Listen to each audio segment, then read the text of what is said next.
কাটচাড়া খালের উপর সেতু নির্মাণের দাবি মিলেছে আশ্বাস, হয়নি সমাধান। চরম সমস্যায় বহু মানুষজন।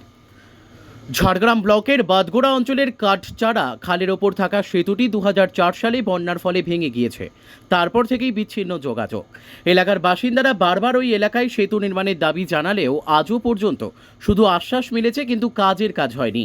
ওই এলাকায় সেতুটি নির্মাণ হলে বাদগোড়া অঞ্চলের সাথে মানিকপাড়ার যোগাযোগ ব্যবস্থার উন্নতি হবে এবং বাদগোড়া অঞ্চলের মেটাল, তল মেটাল, জামবেদিয়া সহ বেশ কয়েকটি গ্রামের বাসিন্দারা খুব কম সময়ে মানিকপাড়ায় যাতায়াত করতে পারবে। আবার মানিকপাড়া এলাকার বাসিন্দারা ওই এলাকা দিয়ে খুব কম সময়ে ঝাড়গ্রাম আসতে পারবে। তাই ওই এলাকায় সেতু তৈরি না হওয়ায় ক্ষুব্ধ এলাকার বাসিন্দারা। বিজেপির যুব মোর্চার ঝাড়গ্রাম জেলার সভাপতি রাজেন হেমব্রম বলেন, বাদগোড়া অঞ্চলটি তৃণমূল কংগ্রেসের দখলে রয়েছে, তা সত্ত্বেও ওরা সেতুটি নির্মাণ করার জন্য কোনো উদ্যোগ গ্রহণ করেনি।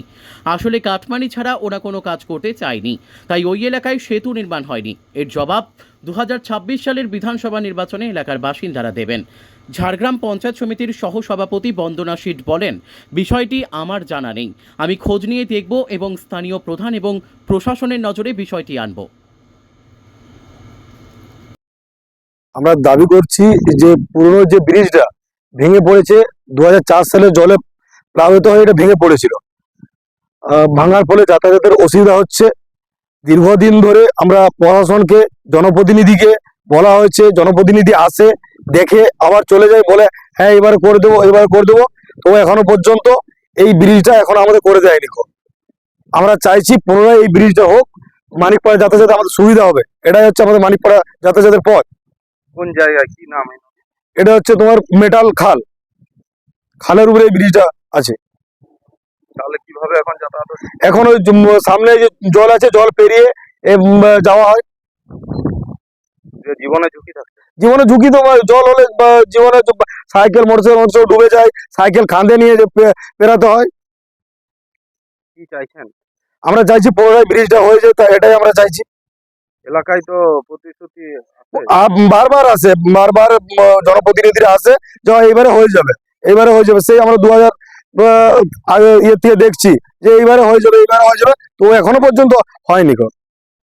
কি নাম আপনার? অনিমেষ বাড়ি। যাতায়াতে খুবই অসুবিধা হয়। আমাদের এখানে দোকান আছে ডুমুরিয়াতে, আমার বাড়ি হচ্ছে জামবেদা। তো যাতায়াতের জন্য ব্রিজটা আগে যখন ছিল, বাবা আসতো তখন তার সুবিধা হতো, কিন্তু তারপরে ছোট থেকে দেখছি ব্রিজটা ভাঙা, আমাদেরকে এই জল দিয়ে যাতায়াত করতে হয়, অনেকই অসুবিধা হয়। গাড়ি চলাচল করে এরা? গাড়ি চলাচল করে, কিন্তু বর্ষার সময় হয় না, খুবই অসুবিধা হয়। জল জমে? জল জমে যায়। সাইকেলে আসি, সাইকেলও ওই কাঁধে করে নিয়ে পেরাতে হয়। এই দুর্ঘটনা ঘটার সম্ভাবনা। হ্যাঁ হ্যাঁ, জীবনে একটা জীবনের একটা ঝুঁকি থাকে। ঝুঁকি নিয়েই তোমাদের। হ্যাঁ, ঝুঁকি নিয়ে আসতে, তাছাড়া তো আর কোনো উপায় নেই না। সবাই আসে, শুনেছি বলে যে করে দেওয়া হবে, কিন্তু তারপর তো আর কোনো দেখছি না যে করছে বলে। কি নাম তোমার? সঞ্জয় মানা।